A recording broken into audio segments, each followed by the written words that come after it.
Bonjour mes chers Sagittaires, je vous remercie de me retrouver pour cette guidance de décembre. Nous voilà déjà à la fin de l'année et je vous propose de précisément découvrir ce que vous réserve cette fin de cycle.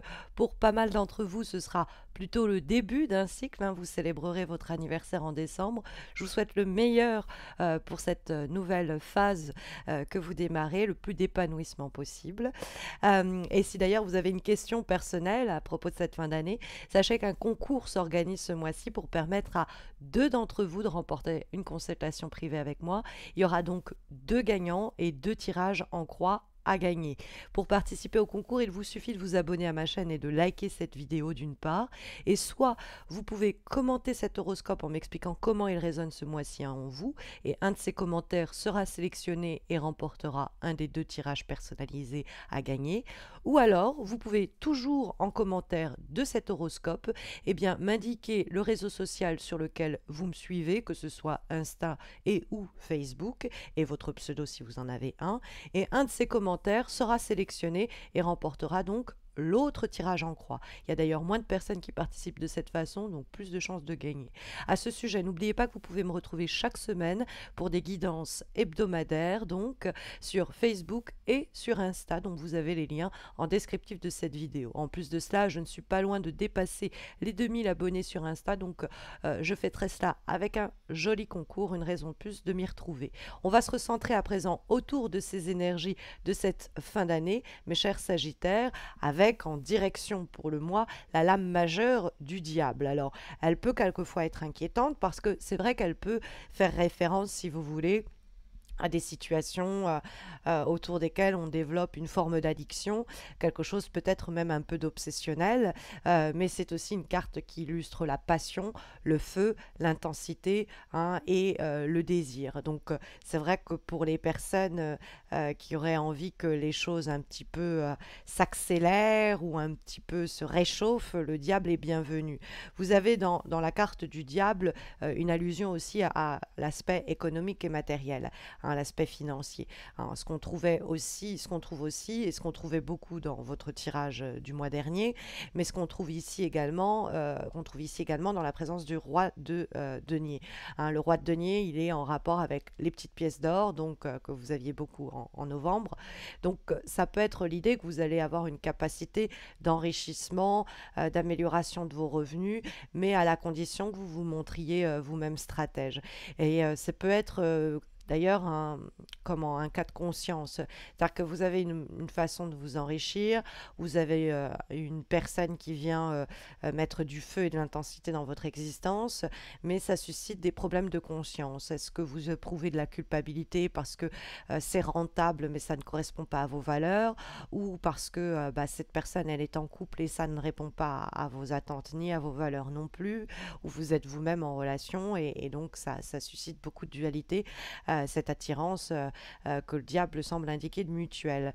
Mais c'est vrai qu'on a des épées qui vont traduire dans les obstacles et en vibration plutôt l'aspect psychologique, l'aspect mental, voire la communication, c'est comment on va extérioriser par les mots ce que l'on pense. Et le 2 d'épée, il y a une dualité. Alors peut-être que on a un rapport aussi dominé-dominant avec ce fameux roi de denier dans notre mois de décembre, c'est-à-dire que c'est un bras de fer perpétuel, on n'arrive jamais à se mettre d'accord, c'est une situation qui nous prend la tête, hein, mais on ne peut pas faire sans cette personne parce que c'est un investisseur important, on ne peut pas faire sans cette personne parce qu'on est accro complètement à elle, hein, ça peut être aussi simple que cela. Mais il y a à la fois quelque chose qui enrichit notre vie sur un plan de l'intensité, du feu, de la passion, du corps, ou sur le plan même matériel, économique et financier, et en même temps une vraie prise de tête à cet égard. Alors peut-être que c'est simplement le mois qui est divisé en deux, ou pendant une période du mois, vous allez ne pas y voir clair, manquer d'informations, c'est ce que peut indiquer le 2 d'épée, et du coup vous faire beaucoup de mourons à propos de est-ce que ça va se faire ce contrat, est-ce qu'il va y avoir un rapprochement charnel avec cette personne, est-ce que je vais obtenir cette somme d'argent, choses comme ça. Et pendant une période, vous allez même peut-être ne pas y croire. Pourtant, le diable qui donne la direction de votre mois de décembre, à l'unisson avec le roi de denier, nous confirme qu'il y a bien une source d'enrichissement. Alors ça peut être quelqu'un carrément, hein, quand on trouve effectivement cette carte du roi de denier qui apparaît en termes donc de vibration et d'éléments positifs. Donc ça veut dire les attitudes, les comportements ou les événements qui peuvent vous être profitables. Et cette carte du roi de denier, ça peut être donc quelqu'un, éventuellement un signe de terre, donc les vierges, les taureaux ou les capricornes. Et donc ça peut être un homme éventuellement, mais le genre n'est pas ici l'élément primordial. C'est soit quelqu'un qui a du pouvoir et de l'autorité, et donc c'est la personne qui est en capacité, avec la carte donc du diable, de vous donner ce que vous recherchez, là où vous peut-être n'y croyez pas trop, ou ça peut être quelqu'un qui est responsable de ce côté tout feu tout flamme, et donc la carte du 2 d'épée et le 9 d'épée, ça peut être comment vous cogitez à cette situation avec le roi de denier. Après, ça peut être, normalement, c'est quelqu'un qui est plutôt généreux dans ce qu'il a à nous offrir, mais ça peut être peut-être aussi vous-même qui apparaissez sous les traits du roi de denier, dans l'idée que ce mois-ci, il y a vraiment une opportunité, si vous prenez les bonnes décisions, eh bien, d'enrichir votre situation financière et matérielle, de tirer bénéfice de certaines situations où pendant une période, vous n'allez pas y voir clair, ou au sujet de laquelle, une situation au sujet de laquelle vous allez avoir beaucoup de doutes, et vous vraiment vous tracasser quand en fait il faut y aller, quoi, aussi simplement que cela. Mais c'est vrai que ce roi de denier, il y a cette idée d'amener plus de fougue aussi dans notre existence. Et pourtant, cette carte du roi de denier, elle dialogue avec, dans les obstacles et les difficultés, la présence du 2 d'épée. Et le 2 d'épée, ça peut être dans le dialogue que ça effectue avec la carte du roi de denier, et puis avec aussi la carte du diable qui est tout feu tout flamme. C'est vrai que le 2 d'épée, ça peut être des disputes, ça peut être des conflits, ça peut être l'idée qu'on n'arrive pas à se mettre d'accord, qu'on est tout le temps un peu en train de se bouffer le bec, et donc parce qu'on a l'impression que l'autre nous manipule, parce qu'on a l'impression que l'autre n'est pas très honnête, et qu'on essaye de mener un peu notre propre enquête à ce propos. Un 9 d'épée, on se tracasse, on a des idées qui tournent un peu en boucle dans notre tête. Est-ce que je peux faire confiance ou pas? Ça peut être aussi simple que cela. Après, avec le diable, et qui est dans les rapports un peu tumultueux, le fameux bras de fer dont je vous parlais, le 2 d'épée qui est dans la dualité, au moins par la parole, peut-être même par l'esprit, c'est-à-dire on pense vraiment pas la même chose sur le même sujet pourtant. Il y a effectivement peut-être une forme de rapport un peu dominant-dominé, qui fait qu'on a autant envie de claquer l'autre que de le prendre dans nos bras. Hein, ça, c'est aussi une ambivalence qui est possible. Et puis après, il y a la question du dilemme, quelquefois, avec la carte du 2 d'épée. C'est je suis dans une situation dans laquelle je manque d'informations, à propos de laquelle je n'arrive pas à me mettre d'accord. Et donc, la dualité, elle n'est plus avec l'autre, elle est en nous, au sujet de cette situation-là, et de pas arriver d'être en train de sous-peser plusieurs options sans arriver à savoir laquelle est la plus à même d'être la bonne, quoi, hein. Et on sent que ça nous préoccupe parce que bah, les épées traduisent le mental et que c'est dans les obstacles du mois. Peut-être qu'il y a le besoin de trancher aussi à propos d'une situation, et dans ce cas-là, on risque de céder à la tentation avec le diable. Et cette idée-là de quelque chose qui nous préoccupe, qui nous perturbe mentalement, on le retrouve avec la présence du 9 d'épée dans ce qui fait guise de vibration pour le mois de décembre, ce qui est dans l'air au fond. Et le 9 d'épée, c'est une carte où on est un peu obsédé par une situation, et il y a peut-être aussi des émotions un peu négatives qui viennent obscurcir notre jugement, hein, parce que le 9 d'épée, on est dans la méfiance, où on se sent entravé, on voit cela comme une lutte, on a peur que ce contrat ne se signe pas, on a peur que ce projet n'aboutisse pas, on a peur que les sacrifices ne conduisent à rien, on est anxieux ou anxieuse à propos de l'avenir, hein, on a peur de l'avenir plus simplement avec la présence du 9 d'épée. Il y a éventuellement une série d'événements stressants, hein, qui rendent notre situation instable, et les problèmes que l'on rencontre sont bien réels. On se dit mais comment je vais les résoudre? Donc ne soyez pas trop dur avec vous-même d'une part, hein, parce que c'est une carte de culpabilité. Des fois avec le 2 d'épée on se sermonne soi-même alors que bon, on sent des choses, on a peur ou quoi, ok, ben, c'est comme ça, quoi. C'est une situation sur laquelle on réfléchit longuement, mais pour autant, ça vient pas. C'est pas la raison, si vous voulez, qui va nous amener à sortir de cet imbroglio mental, hein. Parce que on vous sent affecté, hein, c'est temporaire. Après, c'est une lame mineure, ça va passer.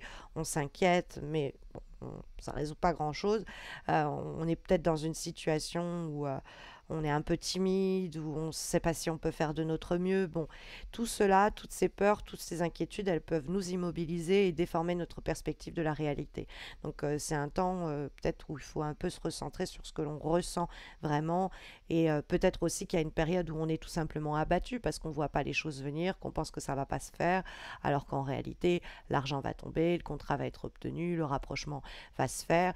Si c'est pas de la culpabilité autour de la certitude que ça peut se faire et on hésite justement parce que ça c'est par accord avec nos valeurs morales comme je vous l'expliquais parce que c'est vrai que bon c'est le diable alors il a une mauvaise réputation ce diable hein, dans le cadre du tarot de Marseille pourtant c'est une lame qui nous ramène tout simplement à quelque chose d'instinctif et primaire quelquefois un peu animal elle peut être en ce sens elle peut regorger d'énergie positive et bienvenue hein, alors évidemment, il y a aussi le côté des chaînes où on est asservi à nos pulsions, on est peut-être avec des personnes un peu dominatrices, avec peut-être le diable, c'est des choses qu'on n'assume pas vraiment. Donc les addictions, ça peut être l'infidélité, ça peut être les manigances, ça peut être bon. Mais peut-être qu'il faut plus simplement agir tel le diable, à savoir être stratège, faire passer son besoin et ses plaisirs avant celui des autres, ne pas se culpabiliser pour cela, puisque le diable, il ne faut pas qu'on se sente coincé ou impuissante. On a une capacité d'action forte même avec la carte en question, à la condition que peut-être on ne soit pas en train de se moraliser à longueur de temps, à se faire la morale ou à se restreindre et se réprimer parce que c'est obsédé et obsédant et que ça nous fait peur ou quoi, hein, c'est aussi possible. Comme avant-dernière énergie, conseil, avant-dernière guidance et recommandation pour votre mois de décembre, mes chers Sagittaires. Nous avons une lame issue d'un nouvel oracle, celui Seed and Sickle, et nous avons la carte Lily of the Valley, qui est en fait la carte du muguet. Alors, cette carte du muguet, qu'est-ce qu'elle vous donne comme message, comme information, comme recommandation? Elle nous dit de ne pas vous laisser flouer par les apparences. Hein. Il y a des miroirs aux alouettes, mais il y a aussi des choses qui peuvent apparaître à prime abord plus toxiques qu'elles ne le sont. Et c'est les choses qui peuvent paraître attirantes à prime abord pourrait quant à elle s'avérer dangereuse et quelque chose qui a pour réputation d'être toxique pourrait prouver sa valeur au cours de décembre, quelque chose ou quelqu'un d'ailleurs. Hein. Donc il va falloir regarder au-delà de la surface des choses, hein, aller plus en profondeur, voilà le conseil de cette lame pour ce mois de décembre et pour les décisions que vous devez prendre. Le conseil est de faire des recherches avant de trancher et de bien ne pas vous arrêter à ce qui semble ou ressemble, paraît ou apparaît, mais plutôt à ce qui est. Comme dernier conseil, comme dernière recommandation pour ce mois de décembre, nous avons une lame issue d'un nouvel oracle également, celui des petits magiciens, et qui est ici la carte du bandeau du karatéka, qui nous parle des fois de la douleur et de la blessure, hein, avec ce karatéka qui brise la planche de sa main.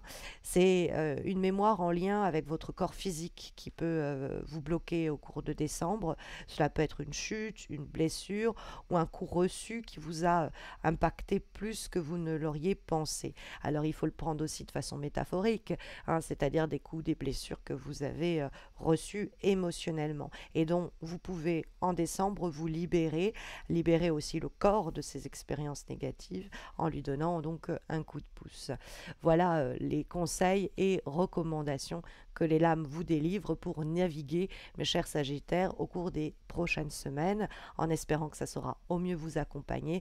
Mais vous le savez, si vous avez besoin de me poser une question personnelle, vous avez le concours mensuel qui vous permet de remporter une consultation avec moi. Tout cela est expliqué en début de vidéo, mais aussi en descriptif de cette vidéo.